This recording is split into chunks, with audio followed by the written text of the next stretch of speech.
नमस्कार सबैजना विद्यार्थीहरूलाई।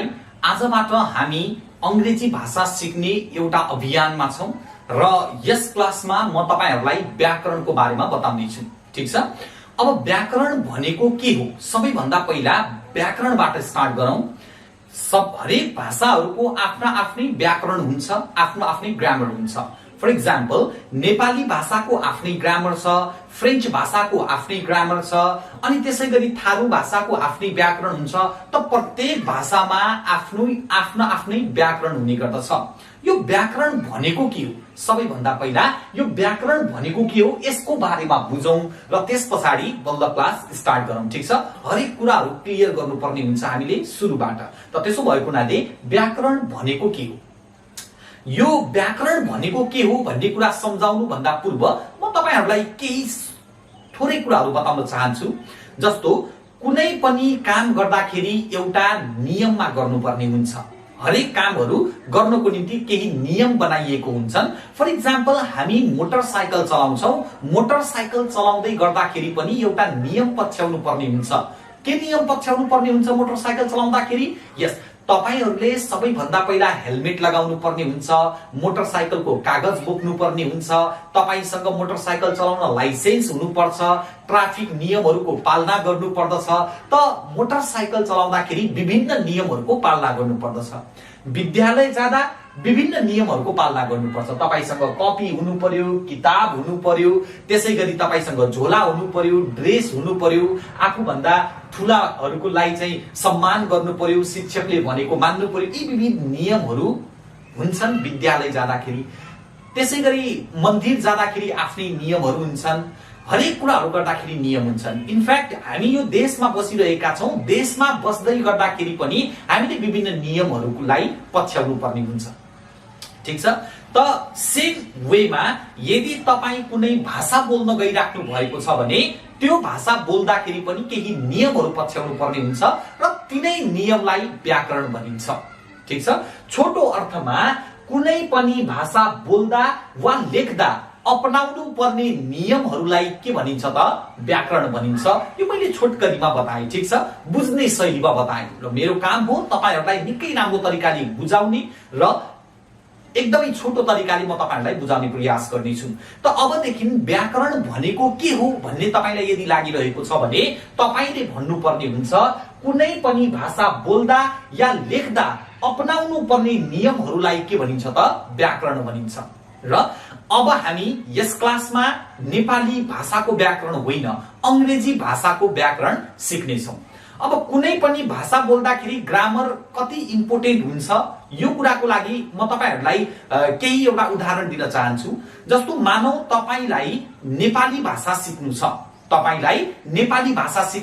अब तपाई नेपाली भाषा सिक्नको निम्ति सबैभन्दा पहिला के गर्नुहुन्छ त? नम्बर 1, हामी नेपाली भाषा सिक्दाखेरि सबैभन्दा पहिला अक्षरहरु चिन्न सक्नुपर्छ या चिन्नु पर्दछ। ठीक छ? जस्तो क, ख, ग, घ, ङ गरेर 36 वटा व्यञ्जन वर्ण अनि 12 वटा स्वर वर्ण हामीले थाहा पाउनु पर्छ। सबभन्दा पहिला कुनै पनि भाषा सिक्दाखेरि त्यो भाषाको अक्षरहरु चिन्नु पर्दछ। एकपल्ट अक्षर चिनिसके पछाडि फेरि दोस्रो स्टेपमा तपाईहरुले ती अक्षरबाट बनेका शब्दहरुलाई चिन्नु पर्ने हुन्छ। नेपाली भाषाका यी 36 वटा शब्दहरु चिनिसके पछाडि अब तपाईहरुले यी 36 वटा अक्षरबाट बनेका शब्दहरु चिन्नु पर्छ, तिनीहरुको पहिचान हुनु पर्दछ। र दोस्रो स्टेपमा अक्षरबाट बनेका शब्दहरु चिनिसके पछाडि अब तेस्रो नम्बरमा तपाईले ती शब्दहरुबाट वाक्य बनाउन सक्नु पर्दछ।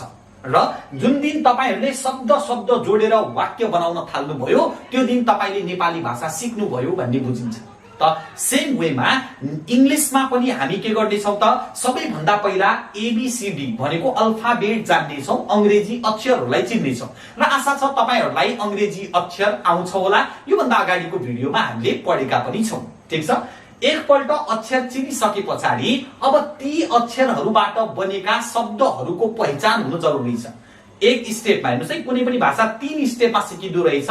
सबभन्दा पहिले अक्षर चिन्नु पर्ने, अब दोस्रोमा ती अक्षरबाट बनेका शब्दहरूलाई चिन्नु पर्ने र एकपल्ट शब्दहरूलाई चिन्नु भयो भनेपछि ती शब्दहरूलाई जोडेर हामी वाक्य बनाउन सुरु गर्नेछौँ र म तपाईहरुलाई जुन दिन ती शब्दहरूलाई जोडेर वाक्य बनाउन सिकाउने छु म मान्ने छु तपाईहरुले अंग्रेजी बुझ्नुभयो भनेर। ठीक छ, एकपल्ट तपाईले शब्द जोडेर आफै अंग्रेजीका वाक्य बनाउन सुरु गर्नुभयो भने तपाईले त्यसलाई निरन्तर अभ्यास गर्नुपर्छ र तपाई मजाले चाहिँ अंग्रेजीमा पोख्त हुन सक्नुहुन्छ। ओके, त अब हामी ढिला नगरिकन अंग्रेजी भाषा हाम्रो चाहिँ फर्स्ट स्टेप अंग्रेजी अक्षरहरू त हामीले बुझ्यौं। अब दोस्रो स्टेपमा जाउँ, अक्षरबाट बनेका शब्दहरूलाई कसरी चिन्ने। ठीक छ, अब यो अध्यायमा म तपाईहरुलाई यो शब्दहरूलाई कसरी चिन्ने र कुन तरिकाले चिन्न सकिन्छ यो बेसिक कुराहरू बताउने छु र यस पछाडिका व्याकरणका कक्षाहरू ती शब्दहरूलाई जोडेर कसरी अक्षर बनाउन कसरी वाक्य बनाउन सकिन्छ म त्यसको बारेमा बताउने छु। ठीक छ, ढिला नगरिकन सुरु गरौँ। सबैभन्दा पहिला अंग्रेजी भाषामा या कुनै पनि भाषामा धेरै शब्दहरू हुन्छन् र अंग्रेजी भाषामा पनि धेरै शब्दहरू छन्। ठीक छ, र ती सबै शब्दहरूलाई उनीहरूको कार्य उनीहरूको स्थानको आधारमा विभिन्न 8 भागमा बाँडिएको छ जसलाई पार्ट्स अफ स्पीच भनिन्छ। ठीक छ, पार्ट्स अफ स्पीच। अब यहाँ हेर्नुस् त, पार्ट्स अफ स्पीच भनेको कथन या वाक्य भन्ने बुझ्नुस् है। वाक्यका पार्ट्सहरू भनेको वाक्यमा प्रयोग हुने भागहरू भनेका के हुन्, शब्दहरू हो। त तिनै शब्दहरूको बारेमा पार्ट्स अफ स्पीचमा हामी अध्ययन गर्नेछौँ। पार्ट्स अफ स्पीचलाई अर्को भाषामा वर्ड्स क्लासिफिकेसन पनि भनिन्छ या नेपालीमा शब्दहरूको वर्गीकरण पनि भनिन्छ। त अंग्रेजी भाषामा जति पनि शब्दहरू प्रयोग हुन्छ ती सबै शब्दहरूलाई उनीहरूको अलग अलग कामको आधारमा विभिन्न भागमा बाँडिएको छ, विभिन्न 8 भागमा बाँडिएको छ र हामीले तिनै 8 वटा भागहरू पहिला जान्नु पर्दछ। पहिला सबै शब्दहरू कुन शब्दको के काम हो भन्ने कुरा राम्रोसँग बुझ्यो भने हामीलाई वाक्य बनाउन सहयोग हुनेछ, हामीलाई वाक्य बनाउन सजिलो हुनेछ। 8 वटा भागहरू के हुन् त? सबैभन्दा पहिला noun, pronoun, verb, adverb, adjective, conjunction, preposition, interjection. ठीक छ, त यसरी यी 8 वटा भागहरू छन् र यी 8 वटा भागहरूलाई हामी एक एक गरेर पढ्नेछौँ।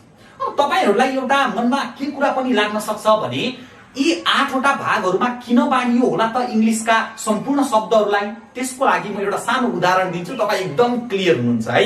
जस्तो मानौ तपाईले एउटा घर बनाउनु छ। ठीक छ, मानौ तपाईले एउटा घर बनाउनु छ। घर बनाउनलाई अब के चाहिन्छ भन्नुस् त? अब हामीलाई घर बनाउनु छ भने इट्टा चाहिन्छ, बालुवा चाहिन्छ, सिमेन्ट चाहिन्छ, सरिया चाहिन्छ, अनि त्यसैगरी गिट्टी चाहिन्छ, ढुङ्गा चाहिन्छ, त धेरै कुराहरू चाहिन्छ।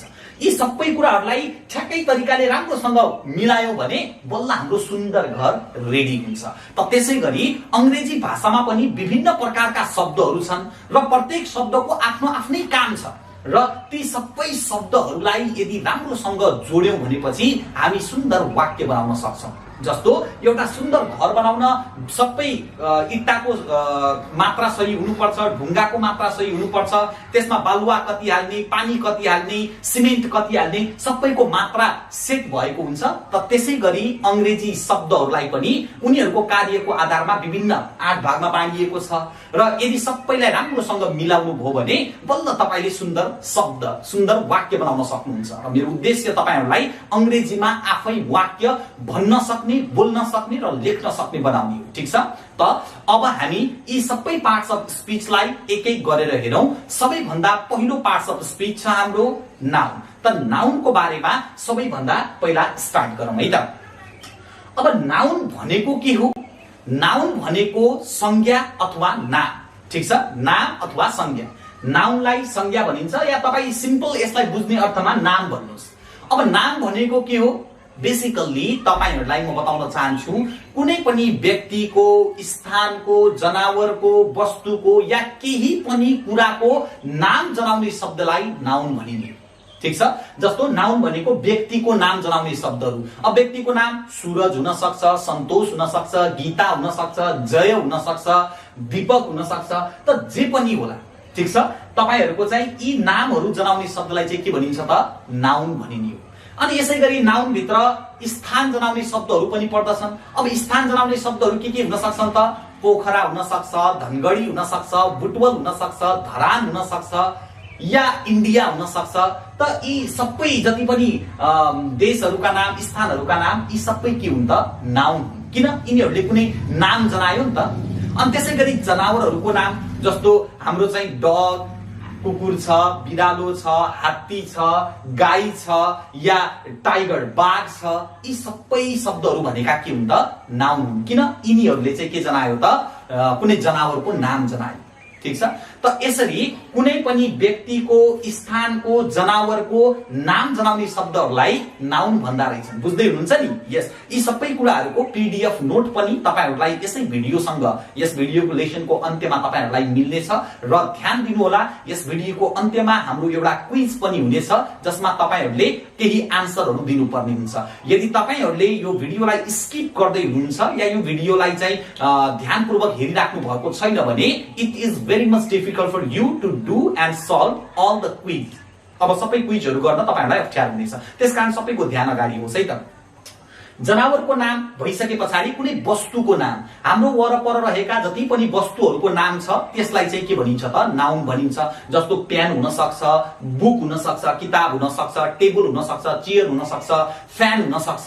त जे पनि हाम्रो वरपर सराउन्डिङमा रहेका छन्, झ्याल, ढोका, पर्दा, यी सबै के हुन् त? नाउन। ठीक छ।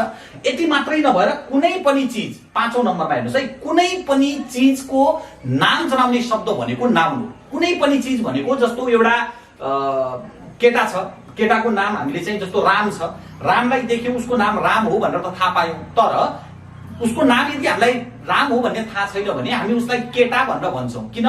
यो यस्तो यस्तो ढाँचा भएको व्यक्तिलाई केटा भन्ने भनेर हामीले उसको नाम राखिदिएका छौं। त त्यसो भएको हुनाले यो केटा, केटी, स्कुल, मन्दिर, अनि त्यसै गरी नदी, यी पहाड, हिमाल, यी सबै के हुन् त? नाउन। ठीक छ। यस्तो boy, girl, school, temple, river, mountain, यी सबै के हुन् त? नाउन। त नाउन भनेका 5वटा कुराहरू मैले तपाईहरुलाई बताएँ। म बेसिक ग्रामरबाट तपाईहरुलाई स्टार्ट गर्दैछु। एकदमै सिम्पल तरिकाले तपाईहरुलाई बुझाउने प्रयास गरिरहेको छु। सबैभन्दा पहिला व्यक्तिको नाम जनाउने शब्दलाई नाम भनिन्छ, स्थानको नाम जनाउने शब्दलाई नाम भनिन्छ, जनावरको नाम जनाउने शब्दलाई नाउन भनिन्छ, वस्तुको नाम जनाउने शब्दलाई नाउन भनिन्छ र कुनै पनि चीजको नाम जनाउने शब्दलाई नाउन भनिन्छ। यति कुराहरू मैले तपाईहरुलाई बताइसकेको छु। ठीक छ। अब यहाँ कुरा एउटा बुझ्नुपर्ने कुरा के छ भने सिंगुलर र प्लुरलको कन्सेप्ट पनि बुझ्नुपर्छ। बाबु, सिंगुलर भनेको एक वचन, ठीक छ, एउटा। यदि एउटा मात्रै चीज छ भने सिंगुलर भन्छन् र धेरै छन् भनेपछि प्लुरल। जस्तो एउटा पेन छ भनेपछि यो एउटा सिंगुलर भयो। ठीक छ। पेन छ भनेपछि यो एउटा सिंगुलर भयो किनकि एउटा मात्रै छ, एक वचन भयो। तर धेरै कलम छन् भनेपछि हामी नेपालीमा कलमहरू भन्छौं। एउटा कलम छ भने कलम, धेरै कलम छ भने कलमहरू भनेर भन्छौं। त अंग्रेजीमा एउटा कलम छ भने पेन, धेरै छन् भनेपछि पेन्स भनेर भन्नुपर्छ। यदि एउटा चीजबाट धेरै चीज बनाउनु पर्यो भने हामीले कुनै पनि वस्तुको नामको पछाडी यस अथवा इएस थप्नु पर्छ। माइन्डमा राख्नु होला। एउटा केटा छ भने बोय, धेरै केटा छन् भने बोइज। Very nice. एउटा केटी छन् भने गर्ल, धेरै केटी छन् भनेपछि गर्ल्स। एउटा टेबल छ भनेपछि टेबल, धेरै टेबल छन् भनेपछि टेबल्स। ठीक छ। त्यसै गरी एउटा स्कुल छ भनेपछि, एउटा विद्यालय छ भनेपछि स्कुल, धेरै विद्यालय छन् भनेपछि स्कुल्स। त यसरी तपाईहरुले एउटा भन्दा धेरै छन् भनेपछि हामीले चाहिँ यस अथवा इएस लगाएर प्लुरल बनाउनु पर्छ, प्लुरल बनाउन सक्नुपर्छ। ठीक छ। अब बनाउन सक्नुहुन्छ त प्लुरल? खै एकैचोटी म ट्राई गरौँ है त। तपाईहरु चाहिँ जस्तो एउटा टोमेटो भनेको टमाटर, टोमेटो छ भनेपछि यसको प्लुरल के हुन्छ? टोमेटोज। भेरी नाइस, एकदमै राम्रो। काउ भनेको गाई, काउ छ भनेपछि काउज। Dog, dogs.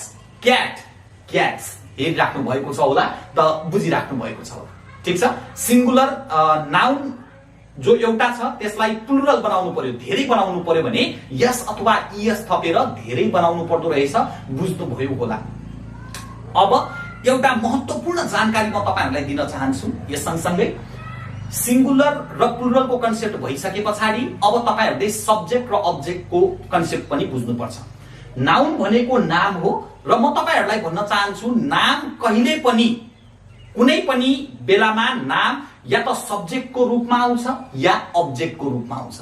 नाउन भन्ने कुरा वाक्यमा सब्जेक्टको रूपमा आउँछ, अब्जेक्टको रूपमा आउँछ। होइन सर यो सब्जेक्ट भनेको के हो, अब्जेक्ट भनेको के हो, तपाईहरुलाई कन्फ्युजन लागिरहेको हुन सक्छ।